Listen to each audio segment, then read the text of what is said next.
Episode 8 of the HGC series. This is our post Mouse in Wonderland TV show. We have three pre show matches. There's some things we'll go over throughout the card of Fallout from the pay per view, as well as we really are starting to push people into place to get popularity gains.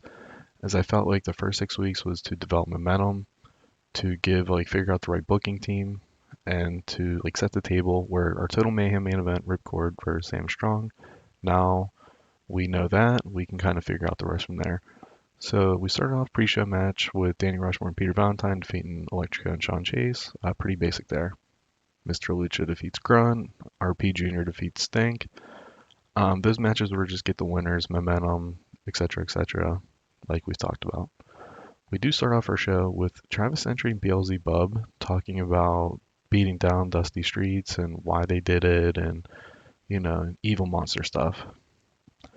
Following that, we have a much anticipated rematch with the War Eagles losing to Demons of Rage again. And this is the last time we'll have that match. But yeah, we just had the Demons of Rage. We're kind of cementing them as a credible tag team threat, and they will be our lead heels for now as a tag team. Following that, we have Flapjack Flanagan having a decent promo, saying he was cheated in a battle royal. He should have won. Whatever. And he's like, I'll face anybody right now who wants it. And Liberty accepts it. So Liberty defeats Flapjack Flanagan in a solid matchup as a way to give Liberty some additional popularity and keep Flapjack as that bitter, unstable, not unstable, but that bitter, should have been me heel. We followed that up again with Jack Bruce defeating Jason Jackson. Again, Jack Bruce is another guy that won't push as hard as Liberty, but we're going to push to 40s popularity, so that way he can be in angles and we can hopefully develop him as a future star, but lower mid card. We follow that up with a continuation of the Damon Carville and Whistler feud, where Carville says American referee screwed me and he's the reason I lost. If it was a Canadian ref, I would have won. There's, just excuses and stuff like that. Kind of continues feud going, as I feel like Damien is someone that I could push more up the card. I can see him face Sam Strong. Maybe not at a pay-per-view, but I can build to that for a couple weeks. Sam Strong is like Hulk Hogan, so naturally, the evil Canadian heel, etc., etc. And then following that, we have Jeb Langley messing with the Knight Rider and Mayhem Midians motorcycles. This is just to continue getting Jeb Langley on the show. He lost his feud versus Charlie Homicide, so we're going to move him away from that, as I felt like that was to establish Charlie. Now we can establish Jeb as comedic, like I said, R-Truth, lower mid card. He's like my Disco Inferno. Oh God.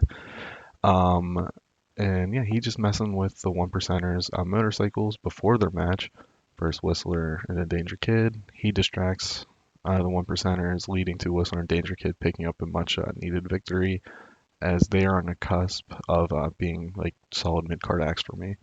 And yeah, Jeb Langley, will be the start of him actually getting a decent push.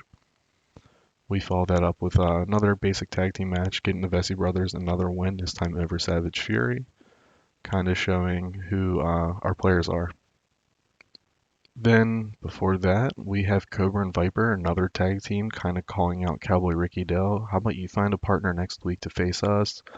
We're tired of this back and forth. We'll prove to you that Sam Strong won't show up to team with you to take on us. And, of course he will. So it's going to be Cowboy and Sam Strong next week, but they're calling out Cowboy to find a partner, stating Sam Strong doesn't give two crap about him. Leading to our main event match, but we have an angle. The main event match is Romeo Heartthrob defeating Rico Santana. Not a great rating, but it's good enough. Romeo is Rick Rude kind of heel, and Rico Santana is like a Timu Ricky Steamboat. So pretty basic there, just as a way to get Romeo some heel heat and cement him as that mid card staple heel. Then, and to close the show, we have Ripcord hyping his feud versus Sam Strong, and then after that, he announces, I figured out who my protege will be, Brent Hill. They beat down Frankie Future, and it's a way to kind of write off Frankie Future for now, and cement Brent Hill as the protege, as like these two are our lead um, heel act. Okay, not the greatest of shows. We actually went down in popularity in our home region, but I'm fine with that because we went up everywhere else. Um, yeah, I mean, is what it is. I don't really care about the money. I do care about the popularity. That's good. So we're up three now from the start. So we'll be at three popularity by end of February. So we got one more after that. We probably won't go up. I don't, if unless like I have a 105 rated show.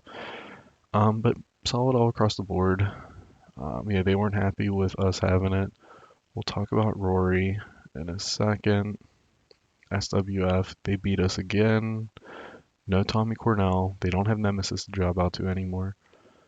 They do have the Big Easy in a backstage segment because he's still hurt. But for them, solid show. Let's check some popularity gains real quick. Jack Bruce, he went up five. Liberty, he went up five. And he went up two during the main event, I guess I should specify.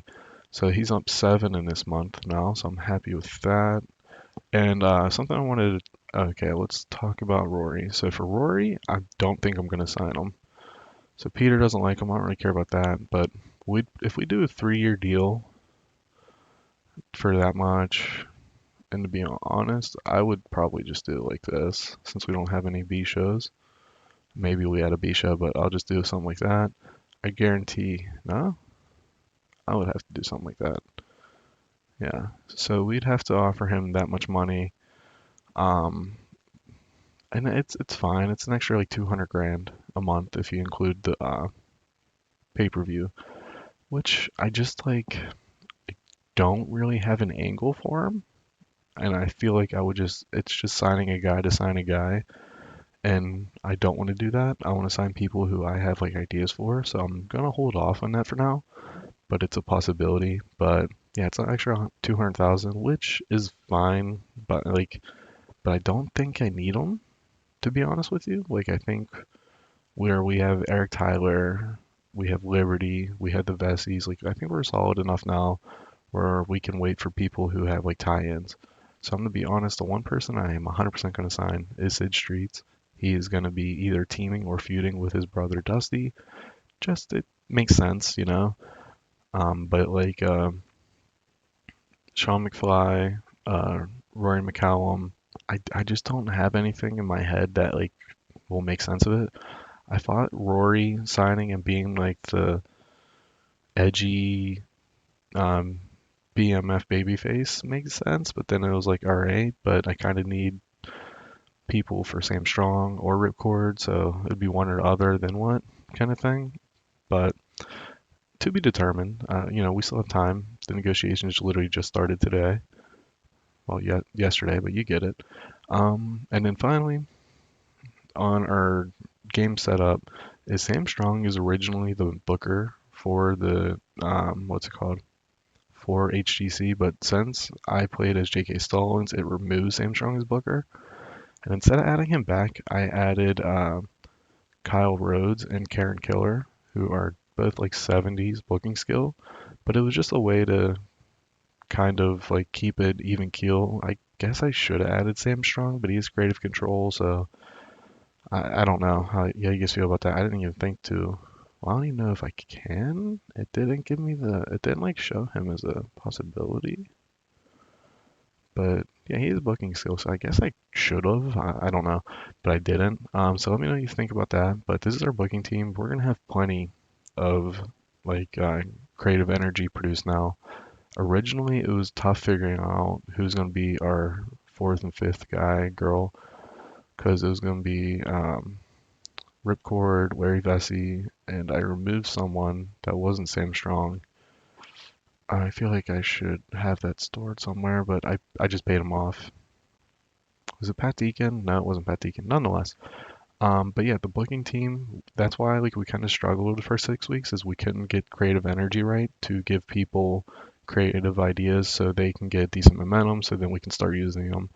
But this time around, we were able to get Jack Bruce. We were able to get a lot of people to very warm, like Cowboy, Jack Bruce, Brent Hill. Well, Brent Hill kind of did organically, The Knight Rider actually just came up with his own idea, so that's why he has it. Oh yeah, the Danger Kid and the Whistler got a big win. Okay, so that's +5. And then the Danger Kid is +5 as well.